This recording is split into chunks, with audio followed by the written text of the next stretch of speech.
Two monks hold the stiff arms of a rotting corpse. On the other side of the room, 7 bishops adjust their robes, preparing for an official tribunal.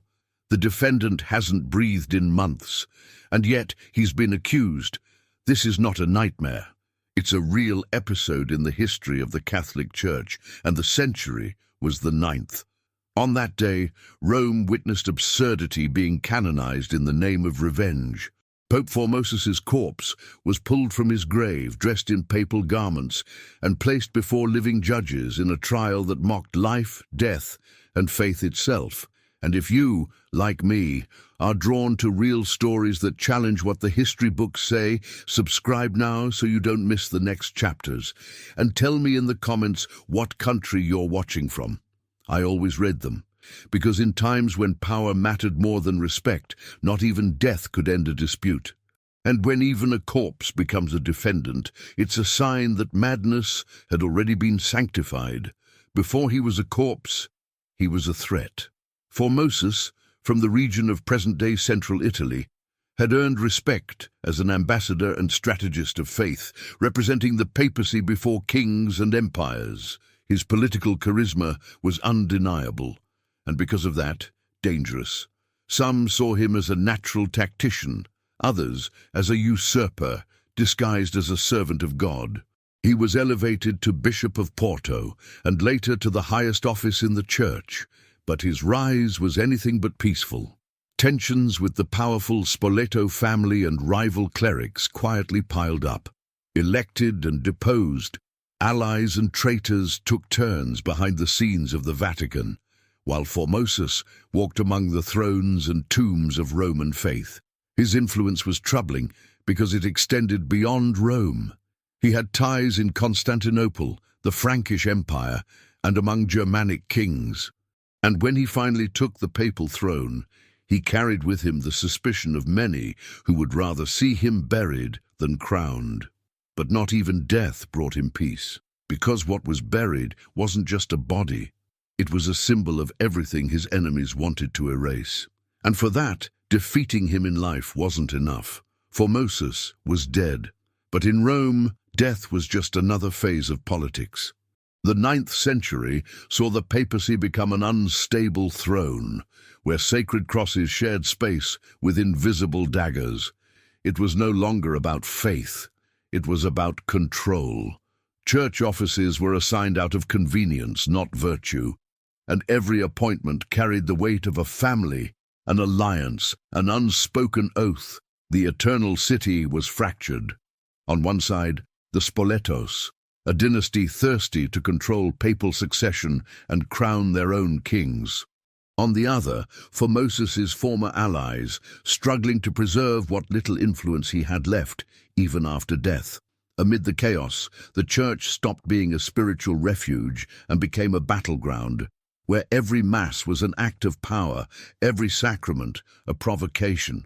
When Pope Stephen VI took the throne, he carried not only Christ's cross, but an open wound.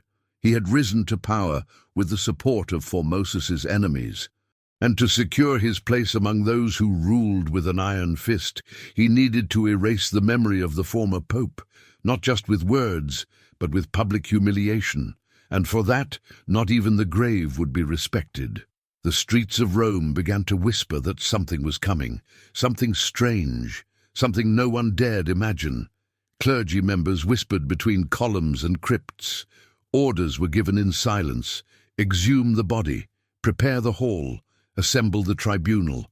Liturgy merged with vengeance, and the church's sanctity became the stage for a grotesque performance. There were no more boundaries. The sacred and the profane had fused. The altar was now a courtroom, and at the eye of the storm, the corpse of a pope became the symbol of a church that had forgotten its dead to keep its grudges alive. In that moment, Rome stopped being the capital of Christendom. It became, briefly, the capital of absurd theatre. And as the bells rang, it wasn't mercy that echoed. It was the thirst for humiliation. The story had changed tone.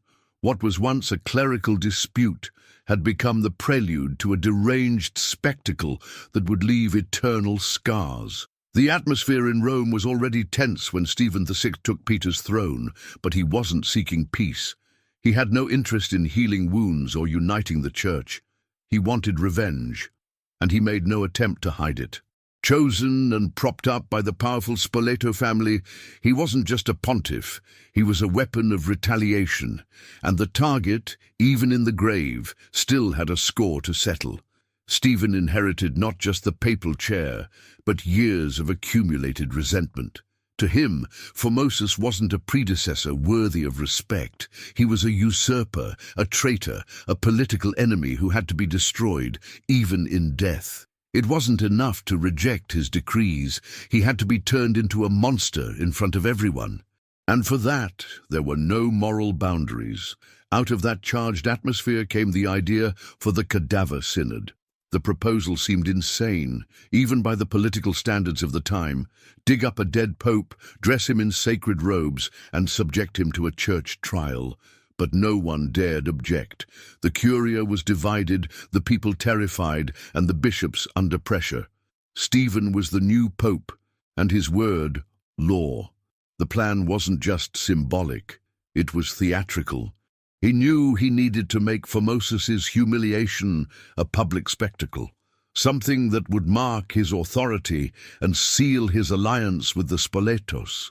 And so, preparations began for what would become one of the most grotesque episodes in the history of the Catholic Church. Formosus's body was removed from the tomb in an advanced state of decay. He was dressed in full papal regalia, as if he were still the living leader of Christendom. 2 deacons were assigned to keep him upright during the trial, holding his arms and keeping his head steady as the judges delivered formal accusations. Stephen VI didn't just observe, he presided. Sitting on his papal throne, he interrogated the corpse with sarcasm, accusing him of having usurped the papacy, broken ecclesiastical law, and lied under oath. The crowd gathered to witness it didn't know whether to cry or laugh from unease. Faith felt small in the face of the cruel drama unfolding before them. With each word from the Pope, the air grew heavier. The stench of death mingled with incense. Candlelight cast flickering shadows across Formosus's lifeless face. It was as if all of Rome was trapped in a liturgical nightmare, and Stephen, pleased, pressed on with his farce. There, the papacy ceased to be a symbol of holiness. It became a stage for vengeance, and the people, powerless, watched justice turn into performance. Stephen VI had made one thing clear: it doesn't matter if you're dead. If you dared to challenge those in power, not even the grave will protect you. The news spread through Rome like a blasphemous whisper. The former Pope Formosus would be exhumed, not to be honored, but to be judged. And whether alive or dead, everyone knew what that meant. An affront not only to the memory of a man, but to the very logic of faith. The first to act were the soldiers. In silence and under direct orders from Stephen VI, they opened the crypt where Formosus had rested for months. The swollen and decomposed body was removed with a care born not of respect, but of performance. The unbearable stench did not stop them. The show had to go on.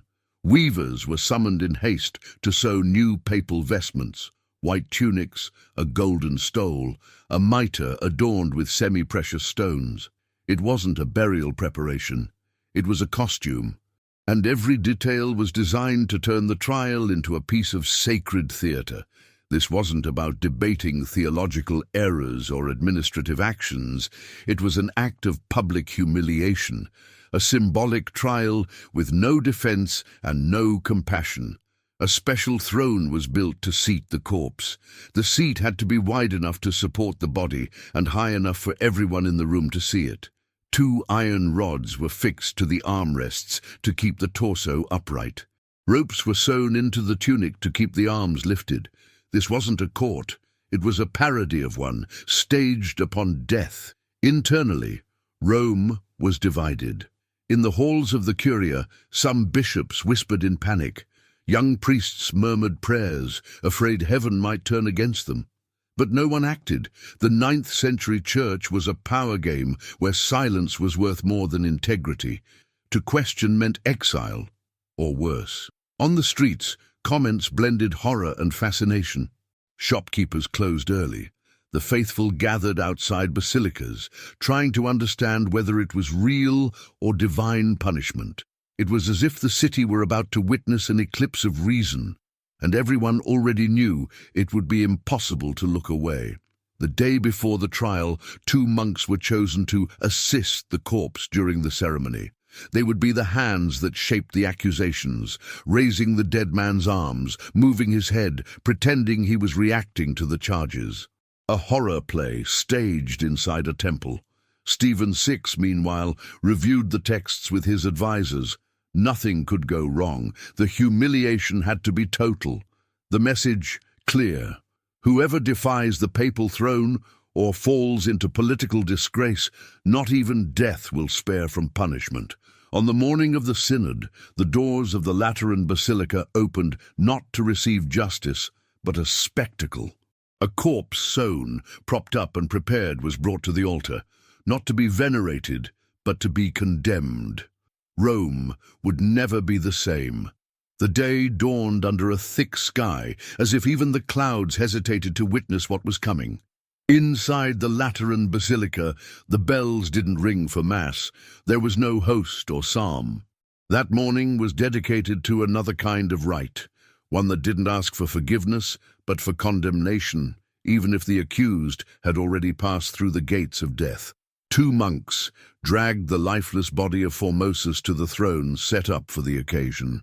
The papal vestments gleamed in the candlelight, but the face, disfigured by decomposition, no longer resembled any authority. With the help of ropes, the corpse was lifted and positioned as if he still ruled. The limp head tilted to the side. One of the monks held it discreetly, trying to maintain the illusion of presence. Everything was false, but strangely, no one seemed shocked enough to react. In front of the body, bishops and cardinals settled into their seats. Pope Stephen VI, wearing the mitre of supreme authority, took the pulpit. His eyes burned more with rage than justice. In a loud voice, he opened the trial as if Formosus's soul still lingered there. But it no longer answered. Only the flesh remained. A young deacon was assigned as the defense attorney, but not to defend him. His role was even more grotesque, to give voice to the corpse. Every time an accusation was made, the deacon would respond on behalf of Formosus, as if he were alive. The performance, bordering on madness, drew muffled murmurs even from the most rigid priests. No one dared to laugh, but no one could forget. The charges were read in Latin: usurpation of the papal throne, violation of canon law, illegitimate handling of the bishopric of Porto before his papal election. No surprises. It was a repetition of everything Formosus's political enemies had said while he was alive, now taken to the extreme in front of his own corpse. The deacon answered with short, forced, almost whispered phrases: non culpabilis, innocens sum, ad majorem Dei gloriam, not guilty, I am innocent. To the greater glory of God, words that, even spoken by another, seemed to echo from beyond, but the outcome was already decided. Stephen VI interrupted the rite. He declared in a theatrical voice that Formosus was guilty of all charges, that his election had been illegitimate, that his decrees should be annulled, and that his very body, already exhumed, should be stripped of its sacred garments and of any dignity. The final scene of the trial had no defense, no tears. Only a corpse being pulled from the throne, its vestments torn by hurried hands. The papal ring was cut from the stiffened finger. The fingers of the right hand, the one that once blessed, were amputated right there as a symbol of desecrating the sacred. That morning, Rome witnessed the darkest form of justice in its history, and no one, alive or dead, came out unscathed. The throne was emptied. The verdict, read in a firm voice by Stephen VI, left no room for doubt or mercy. Pope Formosus, though dead, had been condemned as a usurper. The sentence was unprecedented, not only in Christianity but in human history. A lifeless body had received the most brutal of punishments, to be erased not just from the earth, but from the official memory of the church. The room, once filled with murmurs, plunged into an icy silence. The monks didn't know where to look. Some bishops, though complicit through silence, turned their eyes away. But the sentence wasn't merely symbolic. It demanded action. And that's when gestures replaced words. The corpse was dragged once more to the center of the room, now as a defeated defendant. The sacred vestments, sewn just days before, were violently ripped off. The golden silks fell apart under sweaty hands. The fisherman's ring, sign of papal power, was removed with a knife. The finger was too rigid to pull it off normally. But the most grotesque act was yet to come. Stephen ordered the 3 fingers of Formosis's right hand to be cut off, the index, middle, and ring fingers. They were the fingers he had used during his papacy to give blessings. The mutilation wasn't just physical humiliation, it was symbolic. The gesture silently declared, "Your blessing was never valid." And with that, all sacraments performed by him were declared null. That morning, the streets of Rome received no blessings. They received a body. Without ceremony, the Pope's remains were thrown onto a cart. The destination? No tomb, no church, no crypt. The corpse was taken outside the city walls and thrown into the Tiber River as if even the earth refused to give him rest. The current slowly swallowed him. But the city didn't forget. Residents claimed the waters turned darker that day. Others said the fish avoided the body for days, as if even nature refused to associate with the scandal. The shame didn't belong only to Formosus, it belonged to an entire era. But ironically, the trial that sought to erase his legacy only made it eternal. In trying to silence the dead, Stephen VI gave voice to infamy. What was meant to be a rite of destruction became a monument to institutional madness. And the stones of Rome, which had already witnessed empires collapse, now whispered the name of a pope who, though condemned, would never be forgotten. The river carried the body, but not the weight of the act. When the papal palace doors closed that day, Rome didn't return to silence. It returned to whispers, whispers of suspicion, sharp and unsettled. What was expected to be a political victory quickly became a moral abyss, and Rome began to understand. In churches, the faithful no longer received the Eucharist with the same eyes. Monks exchanged silent glances between chants. Bishops began to avoid appearing in public in full vestments. That cadaverous spectacle, once seen as an exercise of absolute power, now echoed as blasphemy. People didn't know whether they had witnessed a trial or an institutional possession. From the balconies, aristocrats murmured in fear of instability. In the alleys, vendors joked bitterly, "If even the dead are on trial, what hope is there for the living?" The doubt was not just about Formosus, it was about the church itself. Where was God if his representatives dragged corpses instead of carrying crosses? Soldiers began to lower their eyes when passing monks. Papal orders, once absolute, now came accompanied by hesitant looks. The fear that once upheld Stephen VI's power began turning against him. Because fear does not inspire loyalty, it only silences, and silence in Rome was about to break. It was on a stifling summer night that the first sign of revolt appeared. A piece of cloth tied to the door of the Basilica of St. John Lateran, with simple words, "This is no longer the flock of the shepherd, it is the theatre of the executioner." No one claimed responsibility, but everyone understood the message. Days later, the rumors began that Formosus's body had mysteriously resurfaced, that miracles were seen on the banks of the Tiber, that a nun had visions of angels weeping. In their anguish, the people began turning horror into legend and legend into resistance. Stephen VI tried to respond. He ordered the monks silenced, scrolls confiscated, and those who spoke too much expelled. But it was too late. The city was pregnant with unrest, and, as with everything in Rome, the birth would come in blood.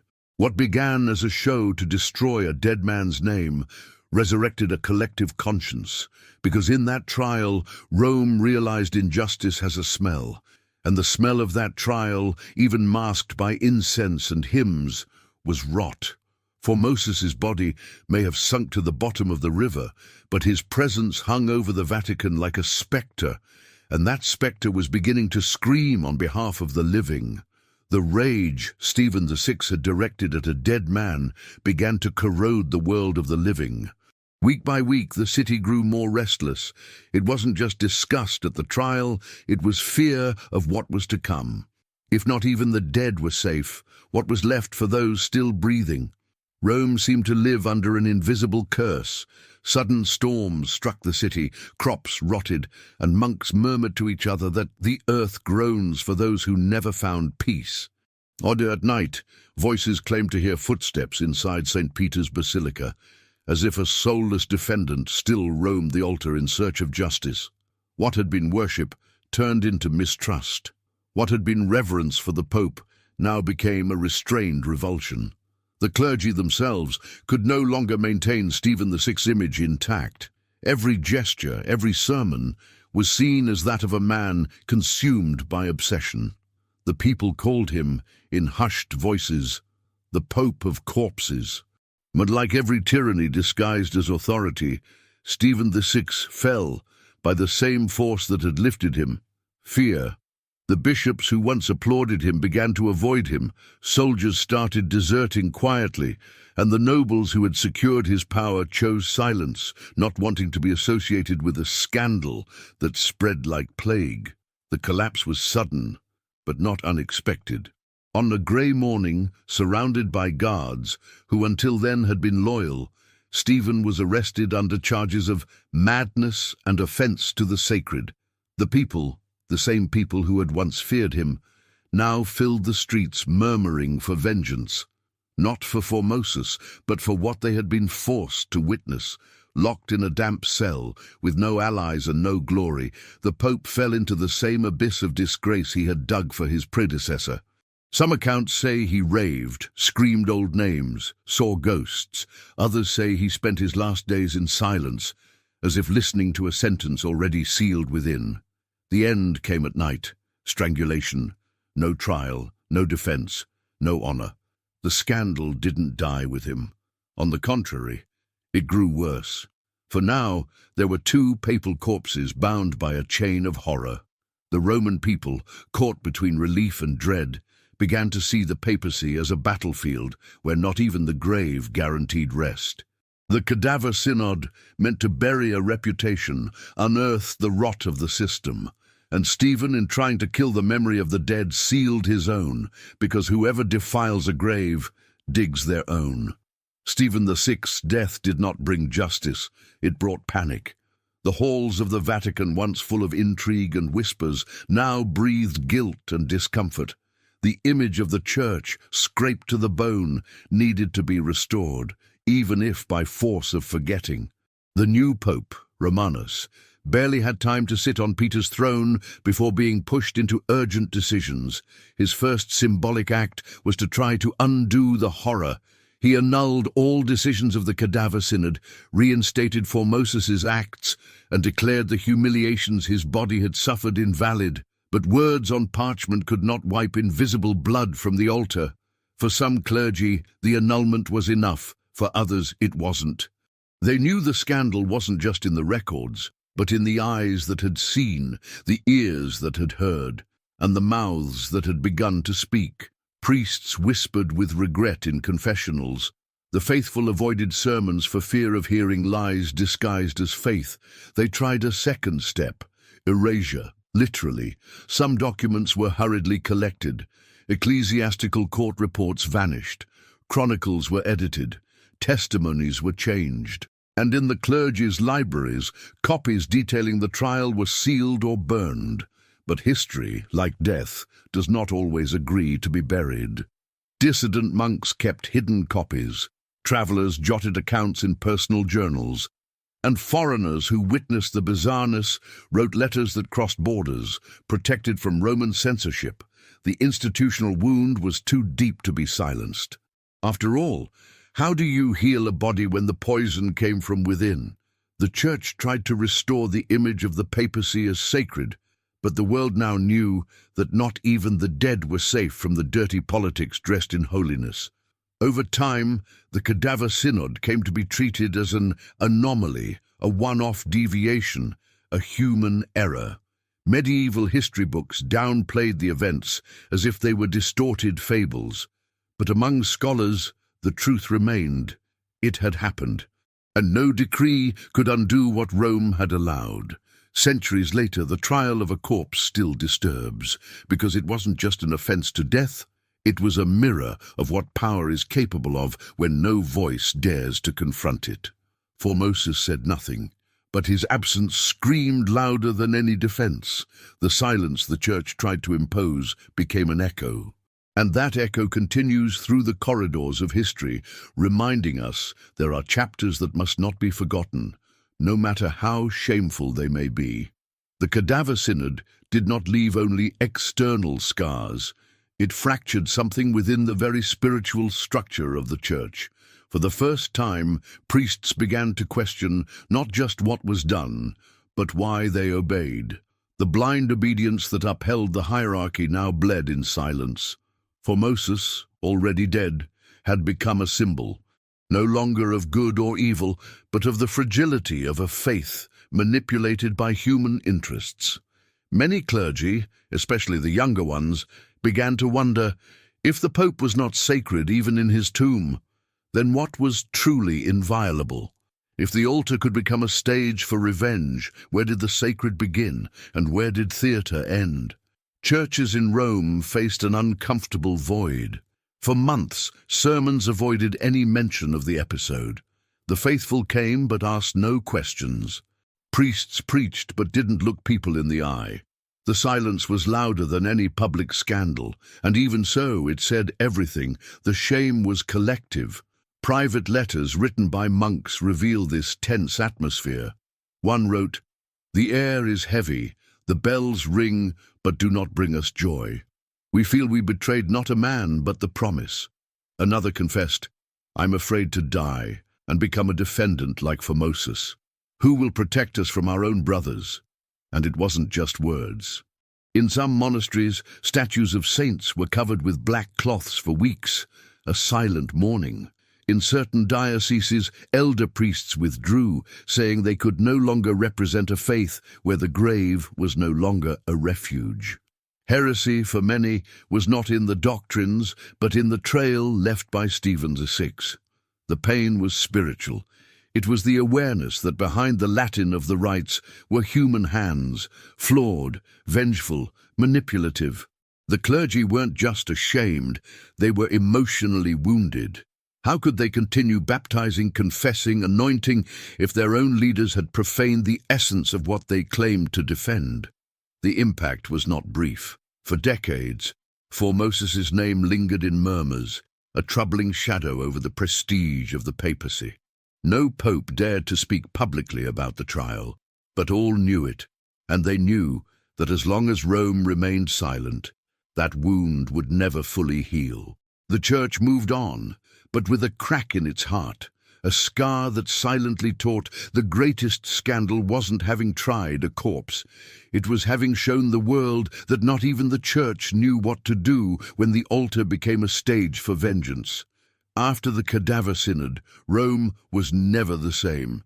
The gilded walls of the Vatican carried an uncomfortable memory, whispered only in corridors that understood the weight of centuries. Not even death was a defense against the thirst for power. The trial of Formosus didn't just divide a generation, it drew an invisible line between what was politics and what was faith. As the years passed, the Church tried to reorganize its narrative.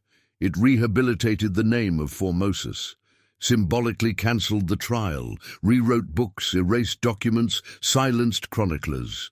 But history, stubborn as it is, survived in the corners no one could control. Private letters, local chronicles, and in the wary eyes of priests who never forgot the absurdity they had witnessed. Formosus's name remains on the list of pontiffs, There he is, among the sacred names, as if nothing had happened, but everyone who studies that period knows. Formosis's name isn't read like the others. His title comes with a weight, with a pause, with the dried blood of a scandal never digested. The legacy of the trial is also symbolic. It was the last time a dead pope was dragged into public disgrace. Never again did the Vatican dare such exposure. The memory of the mistake became a warning. The trail of shame became a boundary. And though other scandals would come in later centuries, none reached the same level of grotesque theatricality. But what haunts isn't just the act, it's the silence that followed. The way the Church, so quick to exalt martyrs and canonize stories, remained silent about its own horror show. There was never an apology, never a liturgy of reparation, only strategic forgetting, and the hope that the faithful wouldn't ask too many questions. In universities, the episode is studied with a mix of disbelief and nervous laughter. Church history professors cite it as an example of institutional decay. Some try to justify it with the political context of the time. Others admit there is no possible defense. It was a monstrous error born of hatred, sustained by cowardice and buried in shame. Today, more than 1,000 years later, the tomb of Formosus remains intact.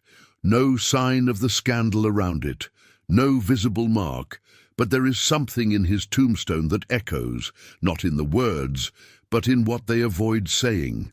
Because the trial of a corpse didn't just kill a name, it stained an altar, and reminded humanity that when power speaks louder than compassion, even the dead can be dragged back into the war of the living. The silence that followed the fall of Stephen VI did not erase the scandal. It merely pushed it into the basement of ecclesiastical memory. But the record survived, not as conspiracy theory or apocryphal tale, but as official documents, accounts from chroniclers, ecclesiastical records. The trial of the dead pope is not fiction. It is history. Rome, in that century, was no longer the pure heart of Christendom. It was an arena where every papal throne bore the weight of military alliances, noble rivalries, and geopolitical games. In the midst of that minefield, even death could be revoked. And it was, with a corpse seated on a throne and an entire tribunal pretending to hear his defense. The truth is that in those times, a pope's body was no more sacred than the ambition of an enemy. The Cadaver Synod revealed that when power goes mad, religion becomes scenery, and the altar a grotesque stage. What should have been a place of worship became a courtroom, and the corpse of Formosus, a symbol of how far humanity can twist faith to serve its own ends. 9th century, Rome, a city where even the dead stood trial, where the grave offered no peace, where the past could be ripped from the earth and forced to answer questions too cruel even for the living. The image of Formosus's body, dressed as a pontiff, seated before living judges, is a mirror of how deep one can fall when morality bends to vengeance. And as the centuries passed, this episode stayed on the margins, forgotten in textbooks, avoided in sermons, perhaps because it was too painful, or perhaps because remembering it would mean admitting that, even beneath the stained glass of cathedrals, darkness always found a way in. If this surreal trial left you perplexed, know that it is only one among many chapters history tried to bury, but time insists on unearthing. Because when power wears a cassock, even the dead can be dragged back to stand trial. Subscribe to the channel now and turn on notifications. Here, the stories time tried to silence find their voice. And in the next episode, we'll uncover another fact so absurd. It sounds invented, but it isn't.